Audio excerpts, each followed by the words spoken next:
শোনো, সামনে আমার ছোট বোনের বিয়ে, আমার 2000 টাকা লাগবে। টাকাটা এখন দিলে খুবই ভালো হয়। এখন আমার কাজ পুরোপুরি বন্ধ, তুমি কিছুদিন অপেক্ষা করো, আমি কোনো না কোনো ব্যবস্থা করে দেবো খুনি। আচ্ছা ঠিক আছে, কোনো ব্যাপার না। কোথায় যাবে? এই একটু বাজারে যাব। তুমি বলেছিলে কিছুদিন পরে আমাকে 2000 টাকা দেবে, তাহলে দাও আজকে। আর কিছুদিন অপেক্ষা করো, তুমি দেবো বলছি তো।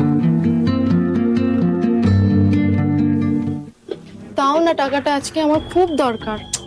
তুমি প্রতিদিন কেন আমাকে টাকা চেয়ে বিরক্ত করো? আমি বলছি না আমার কাজ এখন ঠিকঠাক চলছে না, কোথায় পাবো আমি টাকা? আজকের পর থেকে তুমি যদি আমার কাছে আর টাকা চাও না, তাহলে দেখো আমি তোমার কি হাল করি। দেখো, তুমি আমার স্বামী, তোমার কাছে চাইবো না তো কার কাছে চাইবো?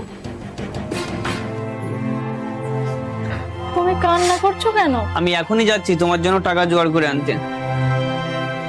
এতদিনে যখন টাকা জোগাড় করতে পারোনি, তাহলে এখন কিভাবে করবে? এই নাও, আমি টাকা জোগাড় করে ফেলেছি। কিভাবে?